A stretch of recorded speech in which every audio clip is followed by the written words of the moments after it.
जय श्री कृष्ण भक्तजनों। इंदिरा एकादशी व्रत कथा।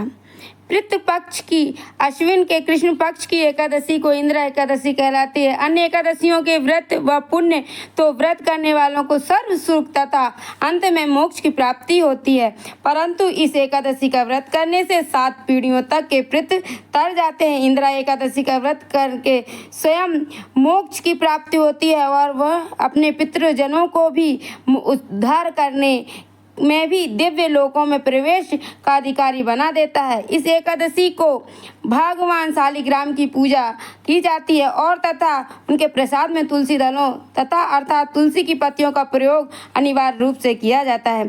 धर्मराज युधिष्ठिर ने पूछा, हे जनार्दन, अश्विन मास के कृष्ण पक्ष की एकादशी का क्या नाम है?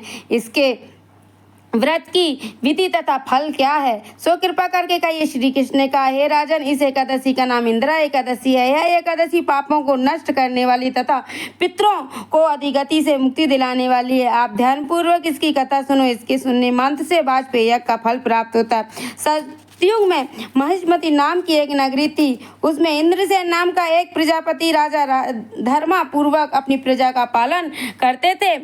वह राजा पुत्र पौत्रों धन धान्य से संपन्न तथा विष्णु का परम भक्त था। एक दिन राजा अपनी सभा में बैठे हुए थे, तभी आकाश मार्ग से महर्षि नारद उनकी सभा में आए। राजा को देखते ही वह राजा हाथ जोड़कर खड़ा हो गया और विधि पूर्वक आसन अर्ध दे सुख से बैठकर नारद मुनि ने राजा से पूछा, हे राजन, आपके सातों अंग कुशल पूर्वक तो है, आपकी बुद्धि कर्म धर्म से और तुम्हारा मन विष्णु भक्ति में लगता तो है।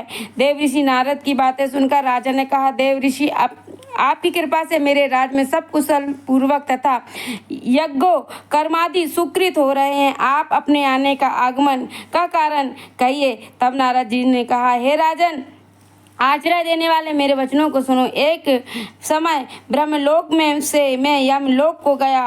वहाँ श्रद्धा पूर्वक यमराज से पूजित होकर मैंने धर्मशील और सत्यवान धर्मराज की प्रशंसा की। उसी यमराज सभा में मैं महान ज्ञानी और धर्मात्मा तुम्हारे पिता एकादशी का व्रत भंग होने के कारण उन्होंने जो संदेश दिया है वह मैं तुमसे कहता हूँ। तुम्हारे पिता ने कहलवाया है कि पूर्व जन्म में कोई विघ्न हो जाने के कारण यमलोक में रह रहा हूँ। हे पुत्र, यदि तुम इंदिरा एकादशी का व्रत करके मेरे निमित्त तो मुझे स्वर्ग की प्राप्ति हो सकती है। तब राजा कहने लगा, हे देव ऋषि, आप इस व्रत की विधि मुझसे कहिए।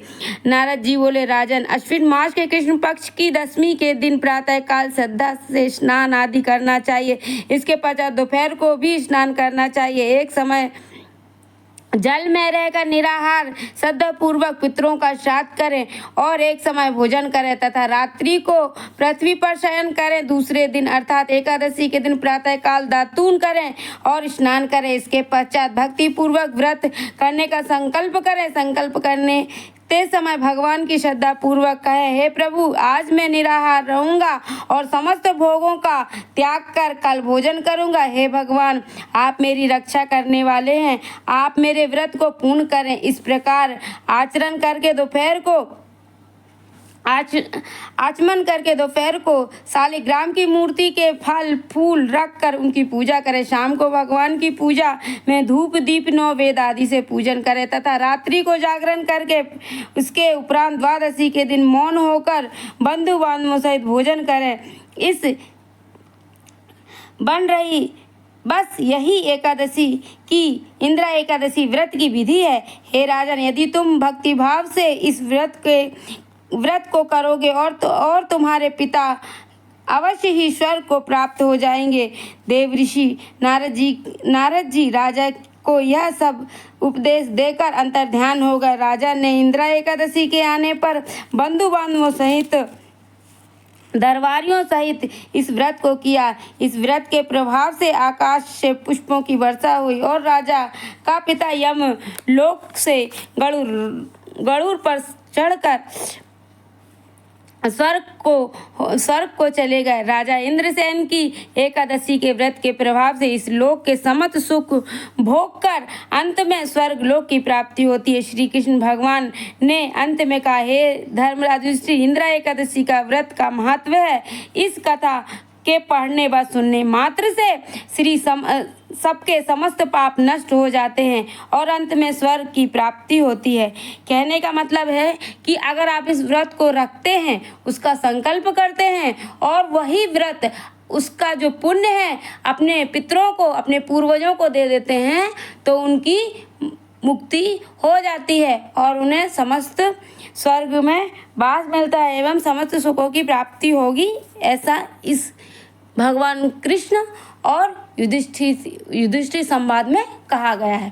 बोलो श्री हरि नारायण विष्णु भगवान की जय, माता लक्ष्मी की जय, राधा रमन लाल की जय, बाल गोपाल कृष्ण की जय, शालिग्राम तुलसी मैया की जय।